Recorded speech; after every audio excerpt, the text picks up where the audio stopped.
Back, baby. We are back, and then let's start going through the games for this week. So Thursday Night Football, for some reason, we have one of the worst matchups on Thursday Night Football. I was watching the Titans and Steelers game, and they're like, and next week on Thursday Night Football, we have the Carolina Panthers taking on the Chicago Bears in Chicago, and I was like, this is a joke, right? Who thought this would be a good idea? I get you thought it would be Justin Fields versus Bryce Young. You have the whole trade drama. People are like, oh, let's see how these teams play out after that trade. And it's like, well, the Panthers, it's not playing out very well because they don't have their first pick anymore.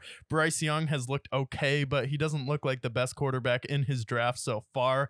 And then you get rid of DJ Moore, which you should have found a way to keep him on your team and not trade him away. But for the Chicago Bears, Cole Kmet in that game was pretty awesome. When Matt Eberflus said, we have something up our sleeve and we haven't played our full hand yet, I'm like, okay, what does he have?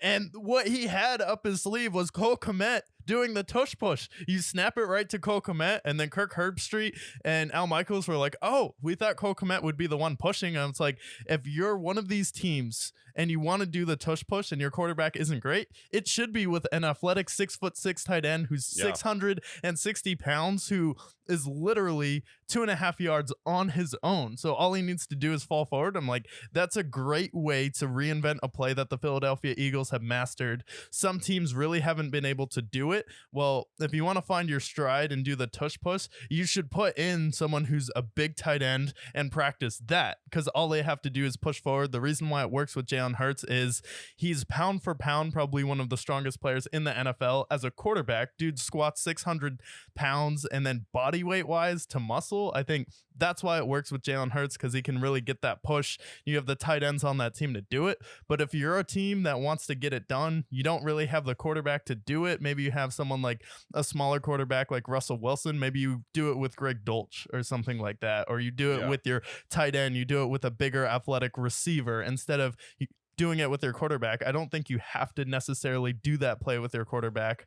And with someone like Cole Kmet, it's going to be unstoppable. Yeah, because he's big, athletic, he's strong, and you know their offensive line wasn't playing great, but Cole Kmet, it's pretty easy when you have this monster of a tight end, who's big, strong, and athletic, and moving down the field. So I'm glad they didn't play that with Tyson Badgett. He's a little bit of a smaller guy, so definitely a good play call. But this game as a whole, why was this on Thursday Night Football? Maybe Thursday Night Football is where all the bad games go, but I mean the Panthers looked pretty bad offensively, as it's been. Adam Thielen saying it's an embarrassment of an offense currently, and I would have to agree with Adam Thielen. Adam Thielen is pretty much the only bright spot at this point, and Miles Sanders, we don't know where Miles Sanders is. He's lost. He must be in Aruba or something. Highest paid running back in free agency. Yeah, well, good luck with that one. And then their weapons are very less to be desired. Their defense, I mean, I guess you can say their defense played decent, but it was against the Bears, and the Bears, they got it done. They made big plays when it mattered, but at the end of the day, missing a big 59-yarder to lose the game.